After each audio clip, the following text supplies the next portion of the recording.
We tried to bribe everybody with free food and beer, but we couldn't pull it off here the last day, the summit, the last session of the summit. So here we are. So my name is Keith Basil. I am on the OpenStack product management team for Red Hat. Our team's fairly large, and we all specialize in various areas of various components of OpenStack. Don't worry, this is not OpenStack talk. I cover Ironic, Sahara, and as of last week, I picked up security. So we thought it would be great if I got baptized and talk about compliance here at the summit. With me are some esteemed gentlemen in the compliance space, either partners or customers of Red Hat. Maybe now's a good time to introduce yourselves, and then we can go to this quick presentation. But before you start, I'm going to do kind of a level setting, context setting with compliance and apply that against OpenStack because it's a fairly complex product, and I want everybody to understand the various layers that we need to address when it comes to compliance. So with that, I will stop, and we'll have an introduction by our guest on the stage. Hi, my name is Trevor Vaughn. I am one of the co-founders of Onyx Point Incorporated. We're primarily government contractors, but we also do consulting in commercial space on compliance, and we are the stewards of the SIMP project for compliance automation in Red Hat environments, which was open sourced by the NSA about a year ago. Hello, my name is Rodrigo Diaz. I work for Produban, which is the IT company for Santander Bank. It's a Spanish-based bank that has presence in different countries, among them the US. And I'm in charge for the engineering and the operations of our internal cloud, private cloud, which is built over OpenStack. I'm Glenn Eaton, and I work for Fiserv, which is a financial service company, and we service about 6,000 banks, credit unions, brokerage houses, and mortgage brokers. Anybody bank with the Bank of America? Anybody pay their bills online? Probably using the Fiserv system. So you want us to be compliant so that your data is safe.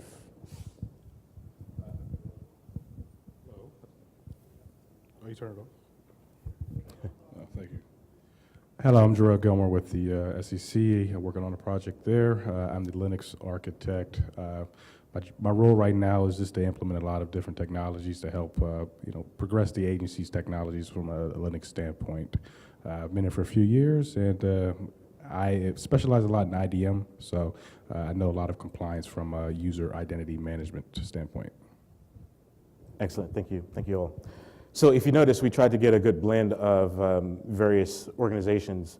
So Trevor, I would put you in the tool category and the public sector a little bit. Rodrigo, Mr. International. So being international, there's a lot of different baselines. And then we have Glenn from the financial services realm. And then finally, Jarrell is a US public sector and specific to IDM. So it's a good mix. Let me take a quick poll. How many in the audience are either public sector, have a public sector interest or commercial interest? It's public sector first. Okay, excellent. Is it US or is it international? International. Okay, all right. And I'm assuming everybody else is interested in commercial, on the financial services side? Very good. Okay, so with that, we'll go ahead and get started. The format here will be maybe 10 minutes of intro and context setting, as I said, and then we're going to hand it off to questions for these guys. I have a small list of questions. I would like for you guys to raise your hand and we'll pass the mic so that we can get some direct questions from the experts here on the panel, okay? So customers need a compliant environment. We get questions around compliance around, okay, are we required to certify under blank? And based on your industry, that blank could be various things. And when they approach Red Hat, the natural thing is, okay, which product do you have in your suite that will help us meet these various compliance requirements? And is your product certified? And we can't use cloud without being, for example, related to FedRAMP. So we need to get this compliant environment baked, but there's a lot of different frameworks that we have to account for. So this is a good mix of federal, healthcare, financial services, et cetera. And they all have different baseline profiles that we have to adhere to or to be compliant with. So it's quite a bit, and this is only a small sampling of what we have available to look at. So this is, I got this from the web. So here we have the standards that you saw on the previous slide. So there's 4 competing standards for compliance. It's ridiculous. We need to develop one standard, and then what happens is we get the 15th standard for compliance. So I thought this is kind of applicable for this situation. So I would like to highlight the CSA's cloud control matrix. It's not quite the 15th standard. It's more of a aggregation and mapping of controls across many standards. So think of this as a capstone where you can go to and you can see that, hey, various controls can be aggregated, such as identity management, for example. And then you'll see where we have checkboxes for each one of the baseline configs given your industry. So we at Red Hat will be using that to drive our prioritization for on the product management side in terms of what we're going to work on next in terms of a backlog.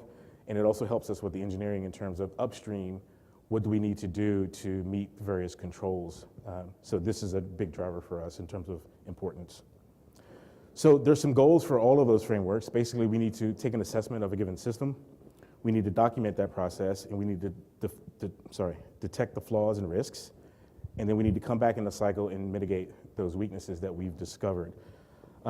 Next here is requirements. The frameworks, this is consistent across all. We need to document the scope, document the processes so we can repeat those, remediate, as I said, and then we need to look outside of our organization to validate what we've done in terms of auditing. So with all that as a quick background and intro, I want to walk through some things that are unique to Red Hat and the complexity of what we have to do within OpenStack. So just real quick, OpenStack is a system of services. Each service is designed to scale out horizontally. So it's kind of loose in that regard. I mean, it's held together by a message bus and centralized token management and authentication and things like that. But it's unique in the sense that there are a very, very large number of components, over 14 services in OpenStack if you deployed everything, right? In addition to that, what's making it very complex is the fact that upstream in OpenStack has an insanely fast development cadence.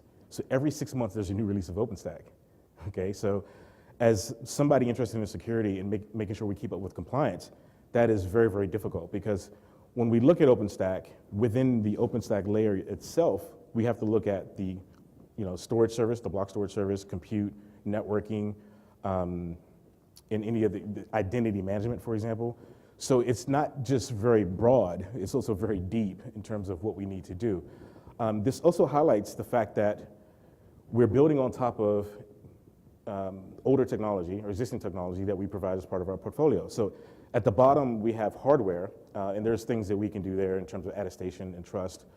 But the real magic starts with Rail as the baseline for us running OpenStack on top. So we get all the security history, goodness, and past performance of Rail. We can bring that to OpenStack if we put OpenStack on top of it. So it makes our lives easier because we don't now have to go through the entire OpenStack services and then go to a brand new or fresh operating system that does not have any controls associated with it. We can now, like I said, build on top of Rail, build on top of things that are issued in the community, such as DSS and the OpenSCAP profiles for Rail. So that helps us out tremendously. So this is what we do. This is our plan. And just to recap here, OpenStack is a single layer. You can't just secure that single layer and expect you to be compliant. You have to go deep into the stack. And this is what this diagram is trying to represent here.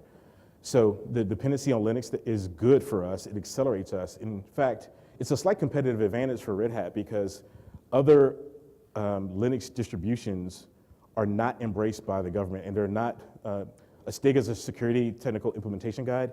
We don't see STIGs for other operating systems in general. And Rail is the one operating system that is usually proactive, and people are trying to solve for that first. So it's good for us in that sense that we've put OpenStack on top of Rail.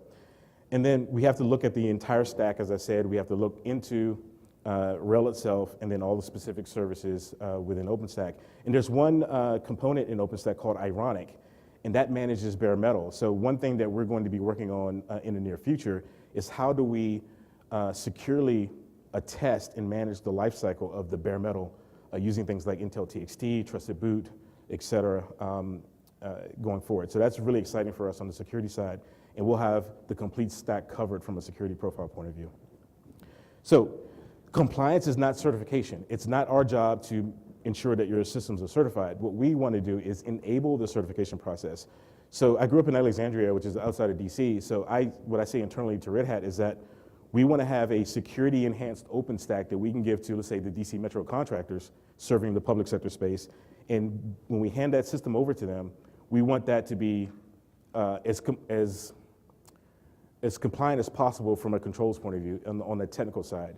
So then the customer, the contractor, can then take that system, extend it with whatever they want to add to it, and then present that for various baseline comparisons. So we want the customers to actually be the ultimate enabler of the certification based on the system, but we do want to jumpstart that process.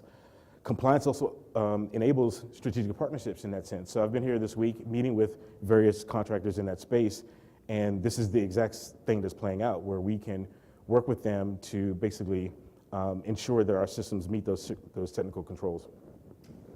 So on the left here is just a snapshot of FedRAMP's cheat sheet, so to speak, and you can see the various areas, most of which are technical control areas that we're going to be solving for in security enhanced OpenStack. Okay, so identification and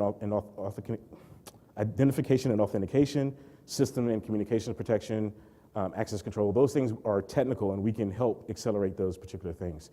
So again, we want to make sure that we codify those controls so they're out of the box available to you as an entity that wants to embrace a security enhanced OpenStack.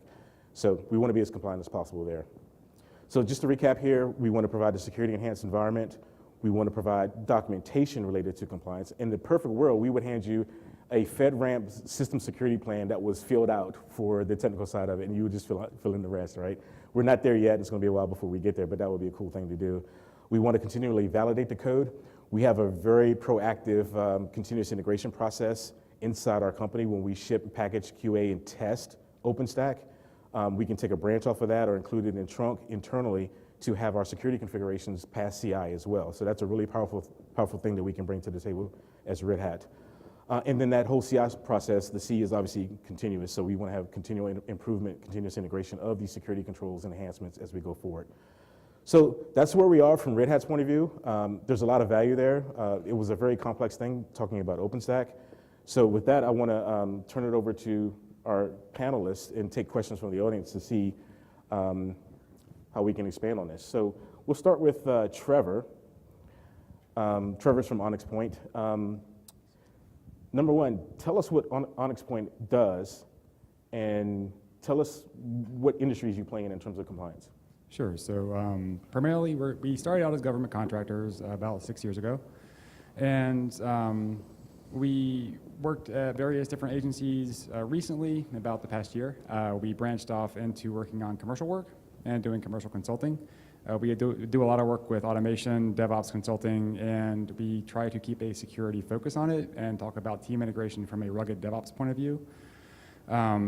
On the open source side, we are stewards of the SIMP project, SIMP, that was designed as a research project at the NSA and was open source to actually do a lot of things you're talking about, which is basically give you a way of automating the compliance of your base Red Hat operating system layer in such a way that it works as a cohesive whole. So you can start on bare metal, you can start inside a hypervisor, and we do actually provide you with a ridiculous amount of documentation to help you get accredited and stay accredited over time. So we've done the mappings in NIST 853. It uses Puppet as the underlying technology, and we also have basically made custom editions, which is all open source, that allows you to detect deviations in your code when you're actually applying settings to your systems. So we have over 800 variables mapped in such a way that if you deviate from, say, the NIST 853, it'll actually flag that as a compile time deviation from a business process point of view. Excellent. I'm going to come back to you on a different question. Sure. Jarrell, you had a session yesterday, I believe, regarding your implementation of IDM at the SEC. Can you talk about that, why you chose IDM, and what does it solve for in terms of controls, and maybe even what controls you need to be compliant with? We chose IDM because, like I said yesterday, it was an open source product. By being open source, I knew that a lot of the reporting that I wanted to build, it can be done because the product is completely open source. Some of the compliant standards that we need to be we need to have available is we need to know who has access to what level of access they have, and we need to know it on demand. We need to know it when the auditors come in, and sometimes they come in without any type of notification, but we need to make sure we have this available for them. So that's really why we chose the product, and that's the compliance that we try to have available. Okay, thank you. Glenn, you're in the financial space. I think you mentioned to me that you were using OpenSCAP. Can you give us, first of all, what do you do? I think you gave a little bit of that, but in terms of compliance, do you have any specificity around your particular baseline, and then how OpenSCAP applies to that? Sure. Our baseline is PCI DSS payment card information. So we baseline our systems using the Center for Internet Security baseline, and we use the OpenSCAP product to monitor that baseline. And we're just in the infancy of implementing this technology into our environments. We're trying to replace a product called Tripwire and lower that cost. So we see with SCAP that they just released a C2S profile that is based on the Center for Internet Security's baseline. So Glenn, let me pause you right there. What is C2S? C2S is Red Hat's version of the CIS baseline. CIS cannot be used by Red Hat because of, I think there's trademark implications. So C2S is inspired by CIS.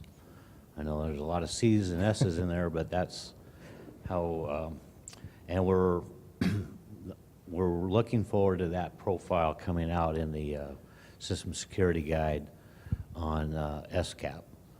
And I believe you're releasing it with 7.2, and 7.2 was released this week, is that right? Correct. So when I get back home to work, that's what I'll be working on. And we're, like I said, trying to displace Tripwire. And my struggle at Fiserv is to convince the audit folks, the PCI org folks, and our risk and resilience group that SCAP will do the job that Tripwire is doing today with a lot less cost and complexity that Tripwire brings to the table. So on that note, how could you convince them? Would it be a third party coming in and verifying your system after you run through SCAP remediation? Haven't got that far yet. Okay. They're still asking questions, and I'm still answering their questions, and they're still out to, the jury's still out. And I'm sure that there will be a lot more sessions with those organizations within Fiserv to get them on board with SCAP. It's a great product. It's easy to use. It integrates with satellite, or you can run it, standalone manually, I call it, and it gives you a very beautiful report. I don't know if any of you gone to the demonstrations by Sean Wells yesterday on SCAP, but it's really a nice feature-filled product that we feel will meet our compliance requirements. Yeah, go ahead, please. So I just actually wanted to follow up a little bit. We did some looking. So the DSS STIGs had a requirement for AID, which is very similar to Tripwire's base functionality in an offline manner. And what we found was that AID by itself could replace parts of Tripwire, and the SCAP can replace a part of Tripwire. But what we really found was the key was enabling Audit D correctly. So OpenSCAP was great for, OpenSCAP, sorry, was great for going and scanning the state of your system, but what they really wanted to know was what things were changing, when, and who did it. And Tripwire didn't even give you that. Correctly configuring Audit D, SE Linux, and if you have a continuous configuration management system such as Ansible, Puppet, Chef, etc., the combination of those three technologies, especially feeding that into something like Elasticsearch, will really enable you to get far more than Tripwire gives you out of the box. Okay. So, Rodrigo, Protobahn, your organization, appears to be fairly international. I looked at the website, and it's UK, Spain, I believe, and Brazil. With such a footprint worldwide and different compliance initiatives, how do you manage that? Well, we don't directly manage everything, of course. In Protobahn, as I said, is the IT company for Santander, and there are different groups that take care about different things. So I'm in charge of the infrastructure as a service, and I'm responsible to be compliant with all the requirements that this business unit, we can call it that way, is requiring in each of the countries. So right now we need to separate what, from an OpenStack perspective, what are the services from the infrastructure, security compliance and requirements. So from the services standpoint, we need to be compliant with PCI, we need to be compliant with SOX, we need to be compliant with everything because we are present in the US, Mexico, Brazil, Spain, and even other countries. It's a group of lots of banks. But in the infrastructure level, we, since it's OpenStack and we are trying to move production workloads still to the cloud, we are starting to include all the security framework of a CSA and the compliance matrix that you were referring to before, to just assess how is our infrastructure doing. Because as I said, the users, which are deliveries, as we call them, the organizational units that take care of the banks in the different countries, are really taking care of the applications. So there seems to be a question. No. Yeah, we have two questions. I saw his hand first, probably because I'm a bad observer, but you'll be second. You can hand. Thank you. Thank you. This, yeah. Yeah, thank you very much. I'd like to follow up on what you just said. You mentioned that you move workloads up to the cloud.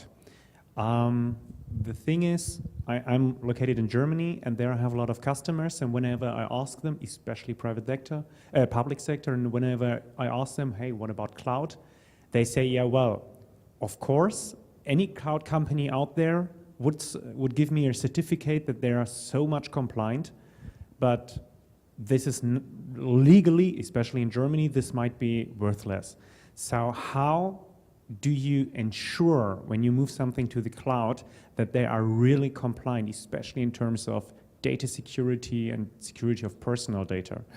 Do you accept a written statement, or do you have processes to work with them together, like going to their data centers, into their cloud or whatever?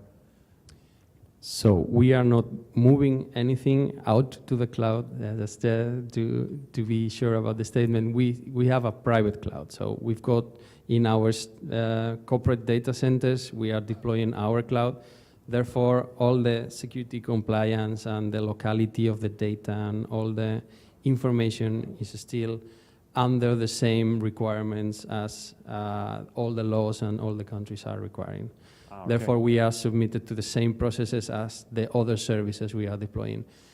To move services into the cloud, regulations are still not there. It will take like a couple of years, maybe 3, to be able to move to a hyperscaler workloads. And then one of the requirements will be basically what you said, the location of the private data. In Europe, we've got pretty tight legislation around that. And that's why we try to keep local our cloud deployments, not to be subjected to those kind of issues until there's a whole process that can cover for that. Okay, great, thanks. Yeah, question actually to everyone. or whoever would answer it. So if you're using SCAP, which is great for RHEL servers, right? What are you using for the other parts of the environment, like for network switches and firewalls? Do you have a MOM that you report up to so you have a single enterprise view, or are you planning on making SCAP the top level thing and have everything convert its controls into SCAP? No, we're not going to monitor our network environment. That is on the network engineering team. We're the platform side of the house. So I'm not exactly sure what they're using today, so I don't know what their roadmap is going forward. But we have a huge Windows-based infrastructure, and they are using Tripwire to scan their systems.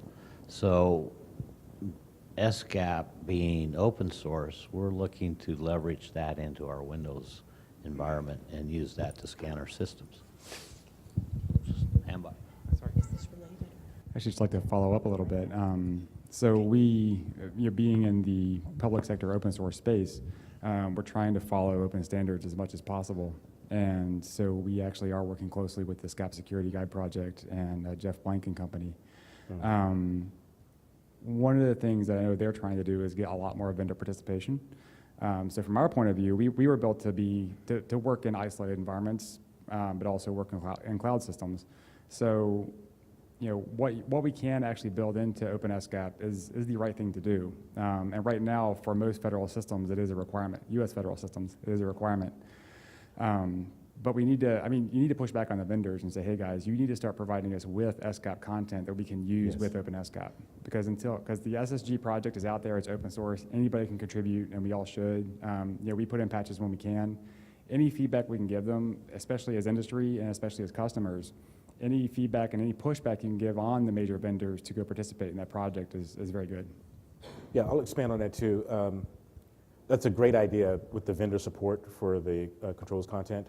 In the OpenStack world, we have both the physical layer of the network to deal with at the low level for the infrastructure, and we also have the SDN layer for the tenant networks. And the capabilities of the SDN solution will be strictly tied to whatever MO2 plugin that goes into Neutron. And it could be provided by various people, Nuage, Big Switch Networks, PlumGrid.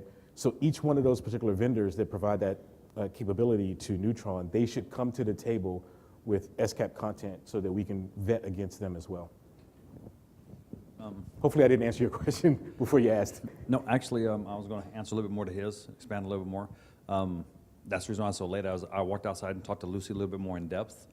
So SCAP does have some capabilities outside of Red Hat, and there is a lot of movement in that space that's just starting.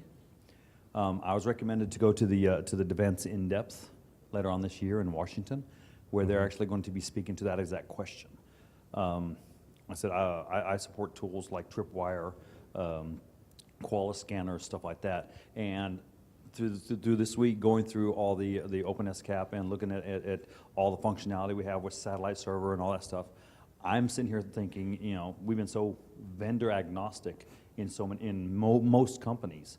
I'm now looking at if SCAP continues to grow at the rate it's growing, and if we keep feeding into it, they're looking for people who have Windows shops, who have Solaris shops, who have HP shops to be able to feed into this. They're looking for the collaboration. And so if we feed into that and we help them, there's a possibility within a year or two, we might be able to use these tools to completely get rid of Encircle, Qualys, Tripwire, Nessus, ISS, Hercules, Secunia. All those products that we have in our shops could go away, and we could be using these two tools that basically come free to replace all of that.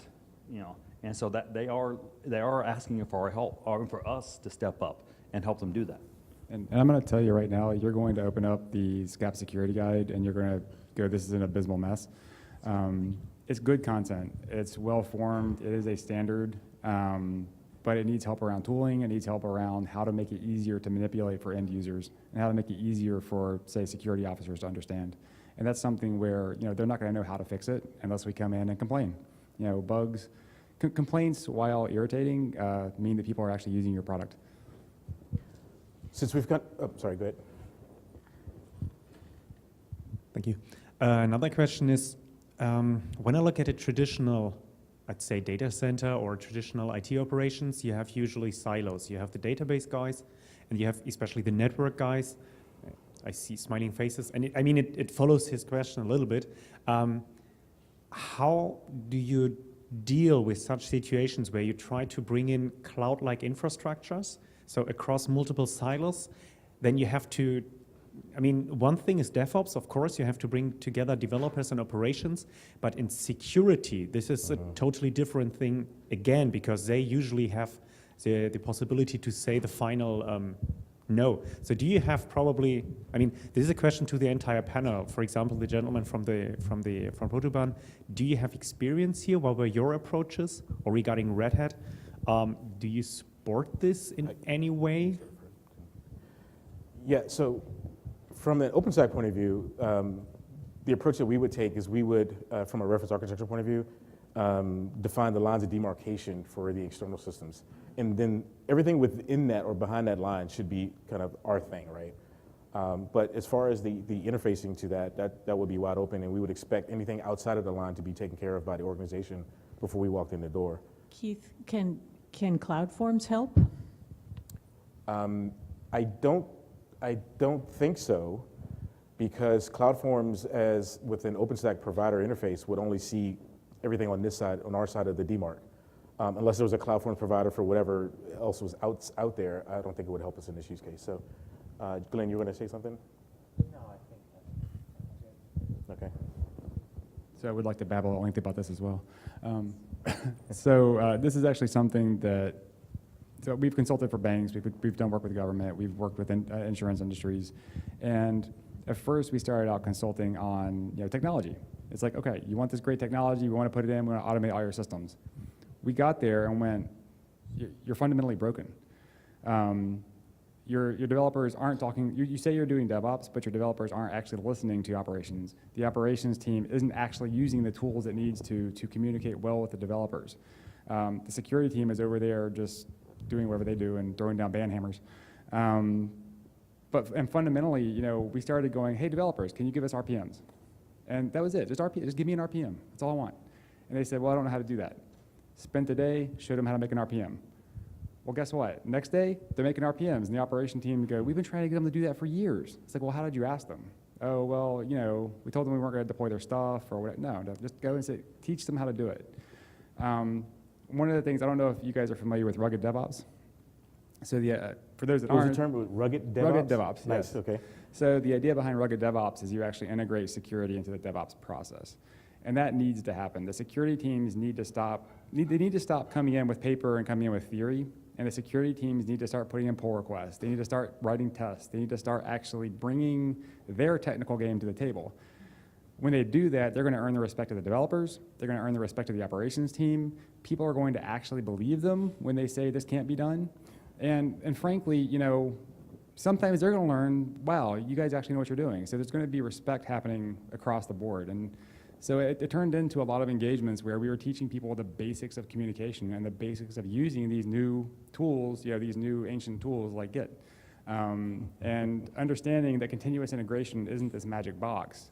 It's something where, just give me any test. Give me one test, because one test is better than no tests. And once you get used to it over time, you'll end up with a much better environment across the board. So, Jarrell, in your session yesterday, I remember you saying, there are two questions here. One, to the kind of where the line of demarcation is. Since you were responsible for the implementation of IDM across the entire organization, not only that, but amongst heterogeneous systems. I think you were talking about the Solaris systems that you had to integrate with. What does that look like from your point of view? Could you expand on your question? What do you mean? What is it? So, to me, that IDM would be a boundaryless solution, right? So, is that truly the case? It is because of the open standards. So it requires some configuration, some custom configuration to make it work across different platforms, and that's what we did in our environment. Obviously, we had Active Directory in our environment, so there was no need for us to extend any of the LDAP schemas to incorporate that product. But if we had to, we could incorporate the Windows systems into the IDM solution. We wanted to keep all of our identities centralized in AD, and then have IDM just pull the user identities from Active Directory. But we ran into some issues during our implementation, so we had two separate user stores. We had a user store for Windows users. We had a user store for Unix systems. Like you said, we had the Solaris systems that we also incorporated into the product. And by having it all centralized, it just gave us that one single unit interface to provide all the audit type reportings we need. And it gave us a clear vision into what users could do in the environment and what we needed to do as admins to make sure that they had their amount of privileges they needed and not more. And you mentioned something earlier too, yesterday rather, and it's related to retraining folks. You had to go through some retraining for your admins so they could scale and be able to service that service? Yes. IDM, while it's a very powerful and simple tool, it does require some knowledge, some training of the product. You can't just pick it up and get started with it. And with any new solution in your environment, what you don't want to do is put it in and expect people to just figure it out. Because if you do that and just let them figure it out, they could potentially open up a lot of security holes. Okay. And that's where the training I had to perform for our team related to the IDM product came in play. We did probably a 3-week workshop with the various admin teams. We had roughly 20 or so admins who manage different portions of IDM. And I wish at the beginning of the product I would have brought all those teams in play, all those admins in play, so that it wasn't such an uphill battle. Because even after that 3 weeks, there were still months and months of me hand-holding and me training still. I mean, that's no knock, of course. It's just, I wish I would have brought the entire team at the onset of the project. Okay. Glenn and Rodrigo, any training done in your organization based on compliance rules? Yes, lots of training. Okay. So the organizations I mentioned previously in our company have to be educated about what SCAP is. And I think once they understand it, then their questions will get more refined and we'll get more details for them so that they can base a decision on good information. Okay. Question back there too. Yes. You have the floor. Yeah, okay, I have two things. First, I just wanted to echo the sentiment about using the audit subsystem to capture events. File integrity monitoring is an important thing, especially in the PCI space, where it's a requirement. And you can run things like AID or Tripwire, but those are generally reactive kind of things where it's however often you decide to run those daemons to recalculate the hashes. And so the event may, and the DSS is actually pretty vague about how often you need to do that. I think the specifications is once a week. So an event that happened a week ago, you're in serious trouble if something happened a week ago where some critical system file was updated. So audit gives you basically instantaneous reporting on something like that. So for the institution where I work, we manage our audit configurations using CF Engine, but Puppet or anything else would be more than adequate to manage that. And I would highly recommend that people use that feature in the Linux system for that purpose. The second thing is I have a question, and this is not specifically a Linux-related thing or platform-related. And I think, Glenn, you would probably be most suited to answer this because we're in a similar line of business. When the PCI QSA comes on site, he will evaluate all our processes and look at all of our things. And then he'll turn around and say, well, you have these 20 assets, and I want to see evidence that you're logging invalid login attempts. Okay. So it seems like I spend a lot of my time going to individual systems and doing screen grabs and pasting that into documents to hand to the QSA. Please tell me that OpenSCAP will automatically do that stuff for us. I guess that's my question. Is OpenSCAP, is that sufficient evidence? Not for your operations of the system. Once again, Audit D is where you want to get the real-time events from. And we're going to feed our Audit D logs into Splunk and get some dashboards and alerts.